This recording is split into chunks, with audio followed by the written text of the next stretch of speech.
হচ্ছে গুজব নিউজ, যেটা হচ্ছে আপনি নিজেও বিভ্রান্তি হন এবং আপনাকে নিয়ে হচ্ছে মানে মৃত্যু হয়ে গেছে। এই বিষয়টাকে আপনি বলছিলেন যে সোশ্যাল মিডিয়ায় এসে আপনি আবার জানান দিবেন, যদি একটু জানতে চাই আপনার কাছে। এখন আসলে ব্যাপারটা হয়েছে এটা, এই কথাটা যদি বলতে যাই না তাহলে আপনাদের গায়ে লাগবে, আমি বলবো না। বিকজ যারা ইউটিউবার ভাইরা আছেন তাদের প্রতি সম্মান রেখে বলতে চাই যে ভাইয়া আপনারা এইভাবে যখন নিউজ করেন আপনাদের একবার চিন্তা করা উচিত যে আমার একটা পরিবার আছে, আমার ছেলে আছে, আমার ওয়াইফ আছে, আমার ভাই আছে, আমার বন্ধুবান্ধব আছে, এবং তার পাশাপাশি আমার ফিল্ম কেরিয়ারে আমি অনেক অনেক আল্লাহ তাআলার বলবো যে ওনার বদৌলতে অনেক শুভাকাঙ্ক্ষী, অনেক ফ্যান ফরওয়ার্ডস আছে। আপনি যে এই ধরনের একটি নিউজ করছে, এমনও তো হতে পারে যে এই নিউজ শুনে কেউ একজন স্ট্রোক করে মারা গেল, সেটার দায়িত্ব কে নেবে? আপনারা যে এই ধরনের নিউজ করেন, আমার এখনও মনে হয় যেদিন নিউজ করেছেন যেদিন তার থার্ড ডেতে আমার কারাতে স্কুল ছিল, একজন ভদ্রলোক কারাতে স্কুলে এসে দাঁড়িয়ে কাঁদছিলেন, আমাকে দেখার পর দৌড়ে এসে জড়িয়ে ধরে হাউমাউ করে কাঁদছিলেন যে রুবেল আপনি এখনো জীবিত আছেন, আমি তো শুনছি আপনি নেই। এই লোকটি যদি কোনো ক্ষতি হতো এটা দায়িত্ব কে নিত? আমার ছেলে ইংল্যান্ডে থাকে, সে ডিরেক্টলি আমাকে ফোন করতে সাহস পায়নি। সে ফোন করেছে তার চাচাতো ভাইকে, বড় ভাই ছেলেকে, তার কাছে জেনে নিয়েছে, দেন সে আমাকে ফোন দিয়েছে। আমার ছেলে যদি কোনো একটি সমস্যা হতো এটা দায়িত্ব কে নেবে? তো আমি আপনাদের কাছে সবিনয় নিবেদন, এটা যারা স্পেশাল আমি বলবো ইউটিউবার ভাইদের আমি বলতে চাই, আপনারা যারা ভিউ বাড়াবার জন্য এই ধরনের কাজটি করে, আমি বলবো এটা কাজ বলে, এটা এক ধরনের নোংরামি। আমি বলবো আপনারা এই ধরনের নোংরামি থেকে আপনাদেরকে বিরত রাখবেন, এটা আমি আশা করব। বিকজ আমি বিশ্বাস করি, আমি আবারও বলতে চাই, বিগে মুসলিম আবার মৃত্যু হবে, সেটা আজকে এই মুহূর্তে হতে পারে, দাঁড়িয়ে থাকতে থাকতেই মারা যেতে পারি, বাসায় যাওয়ার পথে মারা যেতে পারি, আমার মৃত্যু হবে, দ্যাট ইজ মাস্ট। কিন্তু আপনারা মাঝে মাঝে আমাকে নিয়ে, কয়দিন আগে আলমগীর ভাইকে নিয়ে, তারপর কিছুদিন আগে আরেকজনকে নিয়ে, এবার মাঝে মাঝে এই ধরনের আপনারা নিউজ করছে, আমার মনে হয় তাদের প্রতি আমার প্রত্যাশা, তাদের প্রতি আমার বলবো যে অনুরোধ থাকবে, আপনারা এই ধরনের নিউজ করা থেকে বিরত থাকেন। এটা খুবই খারাপ। আপনারা ভিউ বাড়াবার জন্য একজনকে মেরে ফেলছেন, এর চেয়ে নোংরা আর কোনো কিছু হতে পারে না। তো আমি চাই না আপনারা এইসব নোংরামি আর করেন, এই নোংরামি থেকে আপনারা দূরে সরে থাকেন। আমি বারবারই বলবো প্রত্যেকটি মানুষই মরণশীল, বিকজ কোরআন একদম স্পষ্ট করে লেখা আছে প্রত্যেকটি জীবকে মৃত্যুর স্বাদ গ্রহণ করতে হবে, এটা সবাই মারা যাবে। বাট যদি মারা যাওয়ার আগে যদি আপনি এই ধরনের একটা নিউজ করে দেন, আমার ওই নিউজ করবার পৃথিবীর সারা জায়গা থেকে আমাকে ফোন দিয়েছে, ডিরেক্ট আমাকে ফোন দিতে সাহস পায়নি, আমার ছাত্রদেরকে ফোন দিয়েছে, আমার ওয়াইফকে ফোন দিয়েছে, আমার অন্য যারা শুভাকাঙ্ক্ষী তাদেরকে ফোন দিয়েছে যে আসলে ঘটনাটা কী, রুবেলের কী হয়েছে। তো আমি আবারও বলবো প্লিজ প্লিজ আপনারা রাগ ন করে আপনারা একবার নিজের বিবেককে প্রশ্ন করে যে আসলে এই ধরনের নিউজগুলো যখন করেন আসলে এটা কি করা ঠিক? আমার মনে হয় ঠিক না। তো আমি আশা করবো যে আপনারা এটা থেকে নিজেদেরকে বিরত রাখবে। আর ভিউ বাড়াবার জন্য কয় টাকা পাবেন? একটা মানুষকে মেরে দিয়ে টাকা ইনকাম করার চিন্তাটা আমার মনে না করা ভালো। ভাইয়া অনেকদিন পরে আজকে এই বিষয়টা আপনাকে পেয়েছি, এবং আমরা একটু জানতে চাই যে বর্তমান বিশ্ব সমিতির আসলে কোন অবস্থায় আছে, কারণ আমরা দেখেছি যে নিশাদ ভাইও নেই, উজ্জ্বল ভাইও নেই, এবং কোন অবস্থায় আছে অনেকে জানতে চাই। আসলে আমি যেটা ফিল করি, ওখানে কোনো কিছু কখনো কোনো কিছুর জন্য থেমে থাকে না। এটা আল্লাহ তাআলার একটা, আমি মনে বলবো যে এটা আল্লাহ তাআলার একটা নির্দেশনা, অথবা এটা আল্লাহ তাআলা এইভাবে আমাদেরকে তৈরি করেছে। বিকজ আপনারা জানেন যে হয়তো দেখা যাবে অনেক সময় যে একজন বাবার সাথে একটি তার মেয়ের এমন একটি সম্পর্ক আছে, বা ছেলের এমন একটি সম্পর্ক আছে, হয়তো দেখা গেছে যে বা হাজব্যান্ড বা ওয়াইফের সাথে এমন সম্পর্ক আছে, বা একজন লাভারের সাথে যে সম্পর্কটি আছে, দেখা যায় যে একজন চিন্তা করে মারা গেলে মারা যাবে, এর মধ্যে অনেক ঘটনা আছে। বাট মারা যাওয়ার পরে কিন্তু আল্লাহ তাআলা সেই শক্তিটা দিয়ে দেন আর একজন লোককে বাঁচিয়ে রাখবার, সেই স্থিতিশীলতা দিয়ে দেন যে না আল্লাহ এটা আমাকে দিয়ে দেন। তো ঠিক আমি যেটা বোঝাতে চাচ্ছি যে আসলে কোনো সময় না কোনো জিনিস থেমে থাকে না। এটা সেটা চলমান থাকে। দিয়ে দেন হ্যাঁ, আমার হাতে আমাদের মাঝে এখন ডিপজল নেই, বিষাও নেই। আমরা চালাচ্ছি, অনেক ভালো চালাচ্ছি সেটাও বলবো না, ওইটা আবার অনেক দিক খারাপ চলছে সেটাও বলবো না। Because এখানে যেহেতু আমরা চালাচ্ছি, যদি আমাদের কথা আমরা বলি যে আমরা অনেক ভালো চালাচ্ছি, সেই ব্যাপারটা হবে যে নিজের গুণকীর্তন নিজেরাই গাচ্ছি।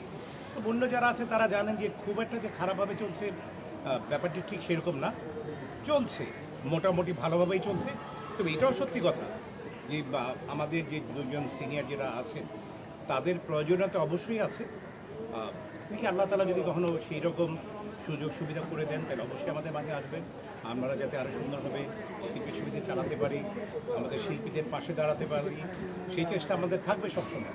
সেই চেষ্টা এখনও অব্যাহত আছে। আমরা চেষ্টা করছি, we are trying our best যাতে আমরা তাদের পাশে থাকতে পারি। আর একটা প্রসঙ্গ টানতে চাই, সেটা হলো সিনেমা প্রসঙ্গ। কারণ আমরা জানি যে একটা ঈদের সময় আসলে খুব ভালো ভালো সিনেমা আসে এবং ঈদের পরেও আসে, কিন্তু ঈদের পরে যে সিনেমাগুলো আসলে আমরা সিনেমা হলে মুক্তি পাই, এই সিনেমাগুলো সাধারণত 3 দিন 4 দিনের পরে আর মানুষ পাওয়া যায় না। মানে এই ব্যাপারটা মানে রিসেন্ট টাইমে আমি একটু উল্লেখ করি যে রিসেন্টলি আমাদের একটা সিনেমা রিলিজ হয়েছে, কিন্তু সেই সিনেমা হলে যদি ভিজিট করতে গিয়েছি তখন দেখছি যে 3 জন 4 জন করে দর্শক। মানে এই ব্যাপারগুলো আসবে মানে কী বলবেন? ভাইয়া আসলে এই ব্যাপারগুলো নিয়ে আমি কিন্তু অনেকবার কথা বলেছি, এমন না দিয়ে আমি কথা বলেছি। আজকেও আমরা আমাদের এফবিসির এমডির সাথে কথা বলছি। আপনি ফিল্মকে নিয়ে যতই কিছুই চিন্তা করেন না কেন, আনটিল আনলেস যতক্ষণ পর্যন্ত আপনার সিনেমা হল না হবে এবং নতুন শিল্পীদের আগমন না ঘটবে, ততক্ষণ পর্যন্ত আমি মনে করি যে ফিল্মের উত্তরণের কোনো সুযোগ নেই। বিকজ আপনি দেখেন এখন নতুনদের কোনো আগমন নেই। আপনি যদি গত 2, 4, 5 বছরে আপনি আমাকে দেখাতে পারবেন না যে নতুন 5টি ছেলে এসছে, নতুন 5টি মেয়ে এসছে। এখন যদি একটি ছবি করতে যান, একটু আগে আমরা কথা বলছিলাম, সর্ব ধরনের ক্যারেক্টার করার মতো কোনো আর্টিস্ট এখন নেই আমাদের এখানে। আপনি যদি একজন বাবার কথা চিন্তা করেন ফিল্মে, নেই। একজন মায়ের কথা যদি চিন্তা করেন, নেই। একজন টপ ক্লাস ভিলেনের কথা যদি চিন্তা করেন, নেই। বিকজ যারা ছিল তার জায়গাটা পূরণ করার জন্য আরেকজনকে দরকার আছে, কিন্তু আমরা সেটা তৈরি করতে পারিনি, এটা আমাদের অক্ষমতা। আর তৈরি হয়নি, আর ওইভাবে কেউ আসেও নি। সো আমি সবসময় বলেছি যে আমি ব্যক্তিগতভাবে চাই যে নতুনদের আগমন ঘটুক, নতুনরা আসুক। কিন্তু সমস্যা হয়েছে নতুনরা যে আসবে তারা আসলে এই জন্য হয়তো আসতে ভয় পায় যে আমি যে ফিল্মে যাব, হোয়াট আই উইল গেট, আমি ফিল্ম থেকে কী পাবো। বিকজ ফিল্মে ইন্ট্রোসেস, ফিল্মে সেই ধরনের কিছুই নেই। But still we are trying, আমরা চেষ্টা করছি। বিকজ আমার কথা হচ্ছে আমার দম যতক্ষণ থাকবে ততক্ষণ পর্যন্ত আমি ফিল্মকে ভালোবাসবো, ফিল্মের ভালো কথা বলবো, ফিল্মকে নিয়ে আমি আশাবাদী থাকবো। বিকজ আজকে আমি রুবেল, এই যে আজকে আপনারা সবাই আমার সাথে কথা বলছেন, আমার যদি যদি ফিল্মের রুবেল না হতো তাহলে আপনার দাঁড়িয়ে আমার সাথে কথা বলতেন না। বিকজ এরকম রুবেল বহু বাংলাদেশে বহুত ঘুরে বেড়ায়, এটা আল্লাহ তাআলা আমাকে দিয়েছেন ফিল্মের মাধ্যমে। সো ফিল্মের আমার রন্ধ্রে ফিল্ম, সো ফিল্মকে আমি ভালোবাসি, ফিল্মের প্রতি আমার ভালোবাসা আছে। তো আমি চাই যে ফিল্মের উন্নয়নের জন্য যা যা করণীয় দরকার তা করা উচিত। আমি আজকে এমনি সাথে কথা বলে এসেছি, এমনি সাহেবের সাথে কথা বলে এসেছি, এবং ওনাকেও আমি কিছু প্রস্তাবনা দিয়ে এসেছি যে এই করলে পর আমরা এখনও হয়তোবা ফিল্মের সুদিন ফিরিয়ে আনা সম্ভব। আর আপনি যেটা কথা বলেছেন যে এখন একটা ট্রেন্ড হয়ে গেছে এরকম, শুধু 2 ঈদের ছবি চলবে, আমরা সেটার বাইরে যেতে পারছি না। এটার বাইরে যাবার জন্য আমি আগেও বলেছি, আজকে আবারও বলে যাই, এটাকে আনডাউটলি সরকারি পৃষ্ঠপোষকতার প্রয়োজন আছে। সরকারি পৃষ্ঠপোষকতার মধ্যে আমি প্রধানত বলবো যে 2 বছর তারা ছবি করবে, অ্যাটলিস্ট 12 দুগুণে 24টি ছবি করবে। 24টি ছবি এটা সরকারি পৃষ্ঠপোষকতা হবে, এবং আমাকে জানতে হবে, দেখতে হবে যে সে কোন ধরনের ছবিগুলো দর্শক নন্দিত হচ্ছে, কোন ধরনের ছবি দর্শকরা দেখছে। আমরা কিন্তু এটার বাইরে যে ছবি করব, এটার বাইরে যায় যে আমরা যখন ছবি করব সেই ছবি হলে দেখবে না। বিকজ আমাদের বিনোদনের জন্য, আমি যেটা ফিল করি, বিনোদনের জন্য আসলে ফিল্ম ছাড়া কিছু নেই।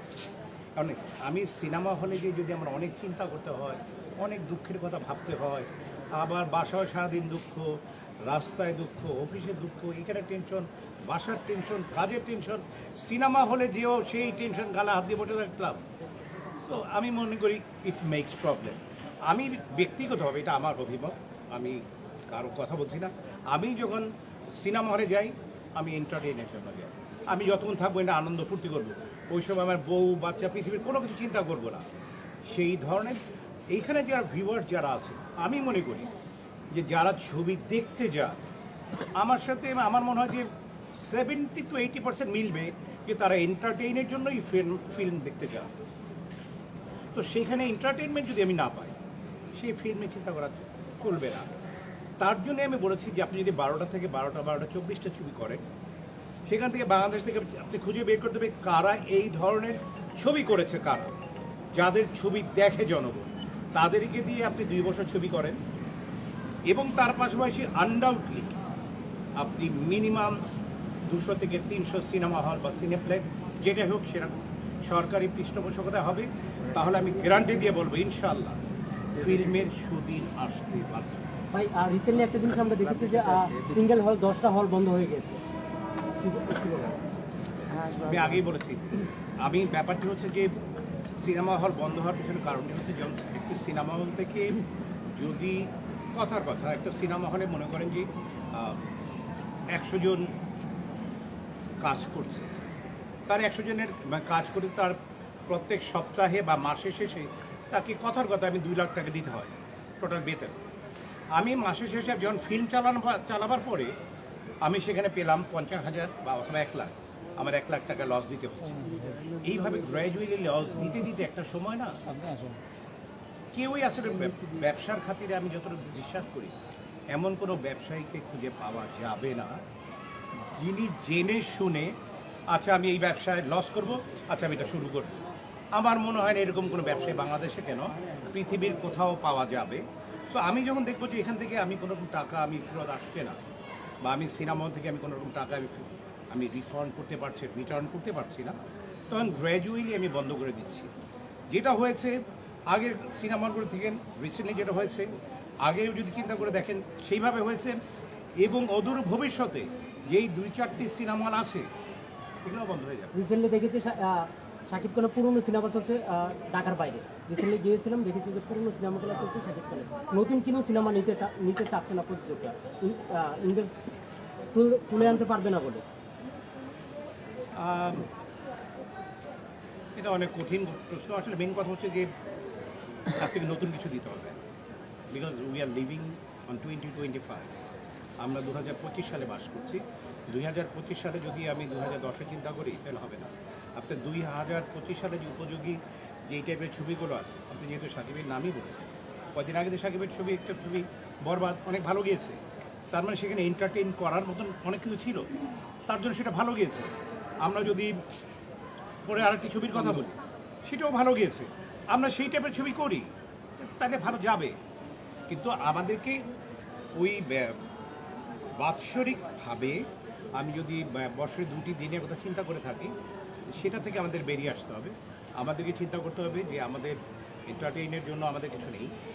তো আমাদেরকে অবশ্যই ফিল্মকে যদি আমি বাঁচিয়ে রাখতে চাই তাহলে আনডাউটলি আমাকে 12 মাসে 12টি ছবি দিতে হবে, এবং আনডাউটলি সেখানে দর্শকরা যাতে ভিতরে যে বিনোদনমূলক কোনো কিছু পায়, অ্যাট দ্য সেম টাইম শিক্ষাও থাকবে, যে একটি ছবি থেকে আমি শিক্ষামূলক কিছু বক্তব্য থাকবে, তার পাশাপাশি বিনোদন অবশ্যই থাকতে হবে। আদারওয়াইজ আপনি হোল ওয়ার্ল্ড যদি আপনি খুঁজে দেখেন, আপনি পাশের রাষ্ট্রে আমি যদি তাকিয়ে দেখি, আমরা সাউথের ছবি যদি দেখি, বোম্বের যদি ছবি দেখি, আমরা হলিউডের ছবি যদি দেখি, আপনি প্রত্যেকটি জায়গায় দেখেন যতগুলো ছবি ব্লকবাস্টার হয়েছে প্রত্যেকটি ছবির মধ্যেই কিন্তু বিনোদনের কিছু না কিছু উপকরণ থাকবে। আদারওয়াইজ আপনি ছবি থেকে কোনো কিছু ভালো কিছু আর্ন করা আমার মতো আমি মনে করি সেটা ভালো কিছু আপনি পেতে পারেন। একটা প্রসঙ্গ টানতে চাই, আপনি বলছিলেন যে তাহলে বরবাদের মতো সিনেমা বানাতে হবে, কিন্তু অনেক প্রযোজকরা আছে তারা পায় না যে বানাতে হবে বলি না, ওইভাবে বলিনি, বিকজ আপনি যদি আবার আমি ব্যাপারটাকে আমি কোনো নেগেটিভ কথার মধ্যে যেতে চাচ্ছি না, কেন তাহলে আবার নেগেটিভ কথার মধ্যে যেতে হবে। কারণ আপনি যদি 16 কোটি টাকা দিয়ে ছবি বানান, 16 কোটি টাকার ছবির মার্কেট বাংলাদেশ না। যে যতই চিল্লাক না কেন, আমি ব্যক্তিগতভাবে বলবো বাংলাদেশের যে মার্কেট, যে গন্ডি, সেটা 16 কোটি টাকার না, 10 কোটি টাকারও না, 5 কোটি টাকারও না, হাইয়েস্ট 2 কোটি টাকা হতে পারে। তার উপরে যখনই আপনি ছবি করতে যাবেন আপনি সমস্যার মধ্যে পড়বেন। আমি বলেছি ছবির যে স্ট্যান্ডার্ডের কথা যেটা বলেছি, আমি সেটার কথা বলেছি, সেইটার মধ্যে যেতে হবে আমাদেরকে, তার চেয়ে আরও ভালো কিছু চিন্তা করতে হবে। এবারে আপনাকে স্ক্রিনে দেখেছিলাম এবং সেটা ওয়েব ফিল্মে দেখেছিলাম এবং পরবর্তীতে আর কোনো কাজের সঙ্গে যুক্ত হলেন কিনা বা না, আমি যুক্ত হইনি। আমি জাস্ট সামনে একটা ছবিতে কাজ করতে যাবো, কুমফু নায়ক, কুমফু মার্শাল কিং।